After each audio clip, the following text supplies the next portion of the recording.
مترجم كولر خالد الجوادي يعلن عن مفاجأة في السخرية من الزمالك بعد الانسحاب من مواجهة النادي الأهلي اليوم في القمة.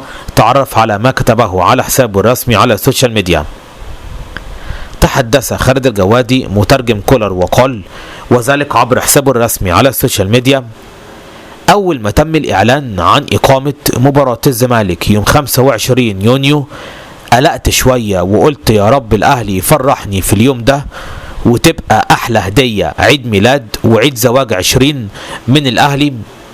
لكن سبحان الله يأتيك الخير أحيانا كثير من حيث لا تحتسب، وفضل ربنا بيكون أعظم من تخيلاتك. فبدل ما هدية عيد ميلادي وعيد جواز 20 تيجي من الأهلي أتت من الزمالك. مش متخيل يجي اليوم اللي أشكرك فيه يا غريمي أصلا ولا إيه.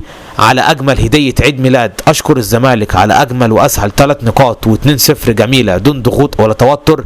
أجمل هدية عيد ميلاد دي يا زمالك، وخليت يوم عيد ميلادي تاريخي كمان لارتباطه بأجمل وأسهل فوز في الدربي. شكرا على أجمل هدية.